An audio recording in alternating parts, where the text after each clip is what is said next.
اعوذ باللہ من الشیطان الرجیم بسم اللہ الرحمن الرحیم السلام علیکم ورحمۃ اللہ وبرکاتہ۔ قریش مکہ ہر سازش اور منصوبہ میں ناکام ہو گیا۔ قریش کے سردار پھر سر جوڑ کر بیٹھے اور اس مسئلے کا حل کیسے کیا جائے سوچنے لگے۔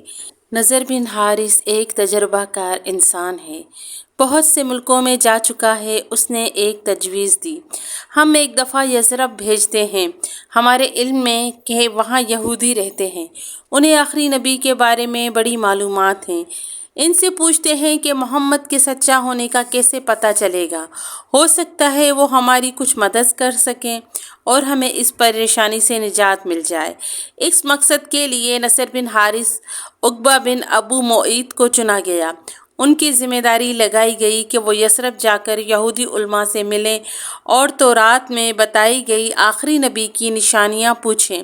سخت موسم میں کئی دنوں کا سفر کر کے یہ دونوں سردار یثرب پہنچے اور یہودی علماء سے کہنے لگے، ہم اتنا لمبا سفر اور مشکل سفر کر کے آپ کے پاس آئے ہیں، نبوت کا دعویٰ کرنے والے کے بارے میں آپ سے پوچھیں گے۔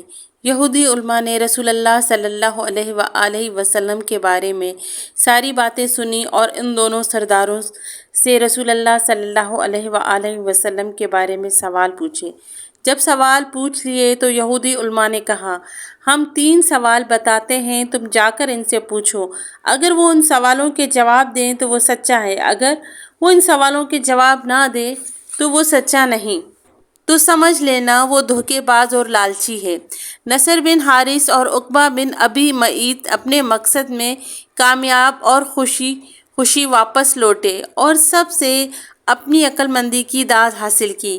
واپس آ کر اپنے ساتھیوں کو یہودی علماء کے سوالات بتائے۔ قریش مکہ جمع ہوئے اور رسول اللہ صلی اللہ علیہ وآلہ وسلم کے سامنے وہ تمام سوال رکھ دیے۔ پہلا سوال، نوجوان کون تھے جنہوں نے گزرے زمانے میں ظالم بادشاہ کے ڈر سے اپنا وطن چھوڑا تاکہ بادشاہ انہیں کفر پر مجبور نہ کرے؟ دوسرا سوال، وہ سیر کرنے والا شخص کون تھا جو زمین کے مشرق اور مغرب تک گیا؟ تیسرا سوال، روح کی حقیقت کیا ہے؟ رسول کریم صلی اللہ علیہ وآلہ وسلم نے سوال سنے اور کہا، میں ان سوالوں کے جواب بعد میں بتاؤں گا۔ سب لوگ اس انتظار میں ہیں کہ کل کیا ہوگا۔ قریش کا خیال ہے کہ محمد کے پاس ان سوالوں کے جواب نہیں ہوں گے۔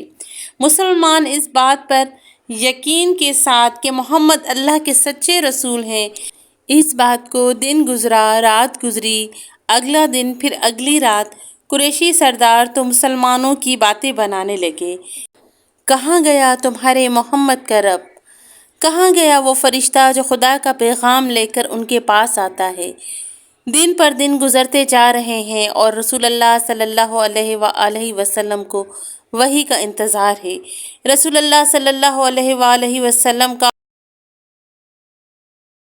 کا حوصلہ ہے کہ وہ مشکل ترین صورتحال میں بھی نہیں گھبرائے۔ اللہ تعالیٰ پر یقین میں کمی نہیں آئی، مگر قریش مکہ کی خوشی کی کوئی حد نہیں۔ وہ باتیں بنا رہے ہیں کہ ہم نہ کہتے ہیں کہ محمد اللہ کے نبی نہیں، ہمیں پہلے ہی یثرب چلے جانا چاہیے تھا۔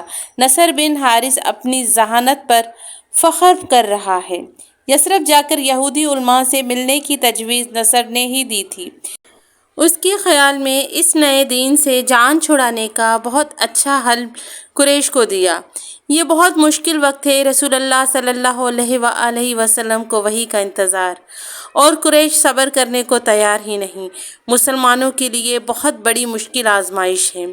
قریش میں بہت سارے لوگ یہ سوچنے پر مجبور ہیں کہ اگر محمد سب باتیں اپنے پاس سے بناتا ہے تو اب کیا وجہ ہے کہ وہ جواب نہیں دے رہا؟ یہ تو بہت مشکل وقت ہے۔ ان باتوں کے جواب اگر محمد نے خود دینے ہیں تو کس بات کا انتظار ہے؟ کیا واقعی ہی محمد پر وحی نازل ہوتی ہے جس کا انتظار اسے ہے؟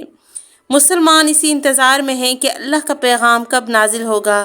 یہودی علماء کے بتائے ہوئے سوال ایسے ہیں کہ عرب میں رہنے والے نے اس کے متعلق کبھی کچھ نہیں سنا۔